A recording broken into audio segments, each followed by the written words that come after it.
The celibacy issue has been raised here, but it's not simply about that. And let's face it, celibacy, it's not going to happen, at least not under this Pope. It's not going to change the doctrine of celibacy.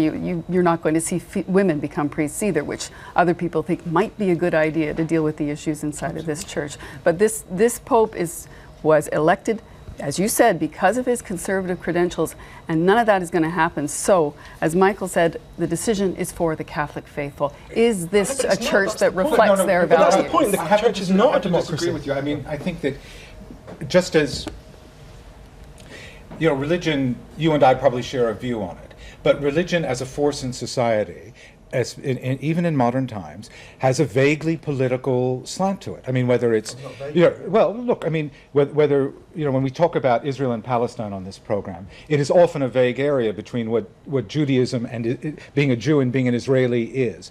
Similarly, I mean, I think you really do have to look back and accept that nothing is going to happen. And you can plant your flag in your column and say, arrest the Pope, and it's just not going to happen. The deeper question, I think, and I think it's a really important historical question, is what is going to happen in the Catholic Church, with the Catholic faithful, in the Catholic faith. I know because I spent a lot of time working in Boston in the earlier part of this decade when that scandal was at its height. I know that it has deeply affected the very people that the Church needs to survive. The wealthy, the middle class, and the educated Irish Catholics of Boston have turned away. Now, they may come back in their 70s and say, well, my immortal soul is in question again. That's their religious belief. In the First World, people are turning away from the Catholic Church. The faithful are turning away, and they can't possibly make up numbers in Africa and Latin America that will contribute money and allow the Church to sustain itself. It's very important to bear in mind. People said Augusto Pinochet would never face a court for what he did.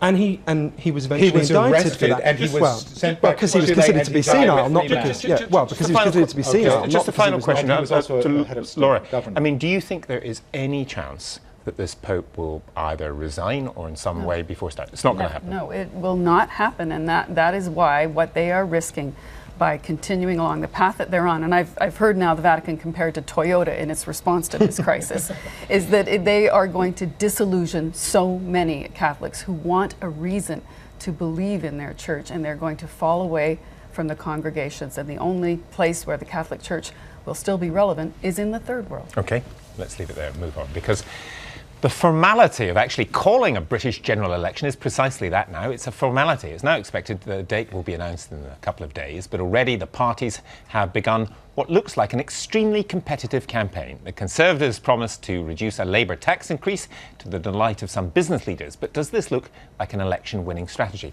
People who reduce taxes or promise to reduce taxes or promise to give away goodies tend to win, don't they?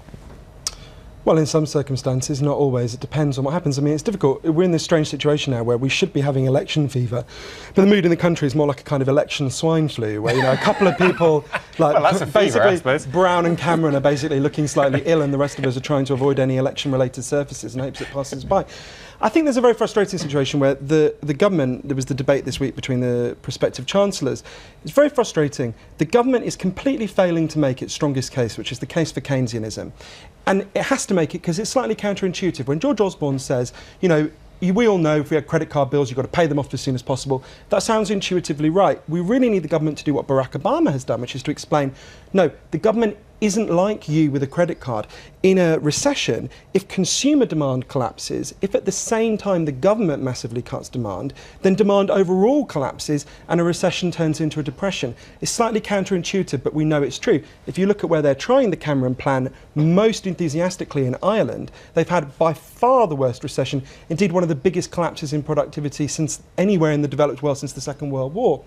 But Alistair Darling isn't saying that. What he's saying is, we'll cut the debt too, just a little bit more slowly. Now, if you don't explain why that's your position, if you just say, oh yeah, it's dangerous, but don't actually make that case, which is not that hard a case to make, you end up in this very frustrating and difficult situation. Laura, how do you view this? Well, I found it interesting to see all of these business leaders coming out and signing this letter and championing the Conservatives' cause in all of this. I mean, in a way, you've got to believe that the Conservatives did a lot of polling before they decided to come out with this, and they thought that it was a winner and it was going to box the Labour Party in. Now, it is definitely, it's a bitter pill for the Labour Party, which won over the business vote in 1997 and has assiduously courted it ever since. But you've got to wonder these days whether the British public is really in love with the idea of taking their advice from business leaders. Especially bankers. Yeah, exactly. Well, yes, that's an interesting point. But they weren't bankers. I mean, they were high street names. They were the shops that we all go to. And to go back to Johann's sort of core point, so many British people don't trust the politicians. If they told us white was white and black was black, we still wouldn't believe them. Perhaps business leaders have a degree more trust than that. I just don't know. In this day and age, I know what you're saying. They're not banks, but they still get bonuses. They're still well remunerated. Are people going to look at them and think, oh, I trust what they're saying? They do think there's a trust deficit. I find extraordinary that the real issue should be how do you diminish the debt to avoid that Moody downgrades you? Because that's what will happen in a year. Because that will mean interest rates will go up. I mean, all kinds of things that will all suffer. It's a disaster because it it brings the markets against you and it brings a run-off on the currency.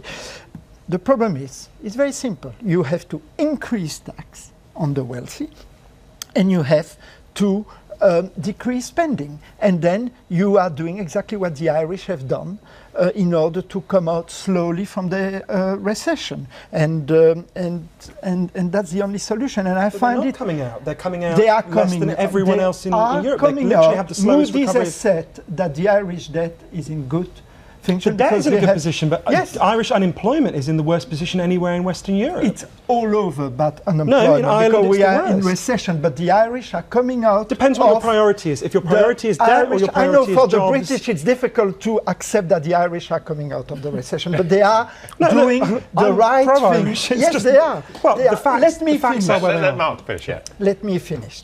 The fact is that you have to do what the Irish did, which is diminish expense and increase taxes. It's the only way, and that is not what any British politician is ready the to reason The why- allow. Irish are not facing an election, and we are. And I'll But come more back to you. importantly, they have the highest unemployment anywhere in Western Europe as a direct Spain result of isn't that. great either. And, No, but, highest youth unemployment.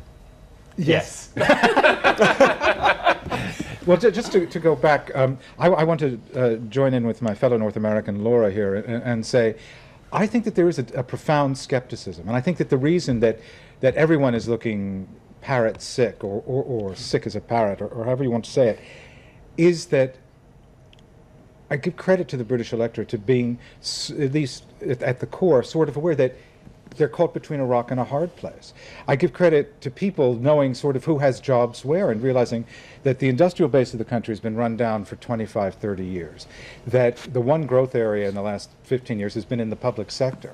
And suddenly people are saying, well, gosh, if they start cutting the public sector, where? At the libraries, at the universities. We already see what kind of cuts are coming. Well, that's not really a very good idea. And besides which, that's where my wife, because we have two income households in this country. Well, now we're both going to be out of work. And I think that people understand that, yes, the debt is bad. We can't spend as much. And I don't really think that people have made up their minds. And Well, people don't want to face the decision, that- which is why there isn't the kind of election fever. You would think, like, I remember in 1997, 17 years of the Tories, people were actually quite excited, even people who knew they were going to lose, that, there's going to be a change, and the wind of change was there.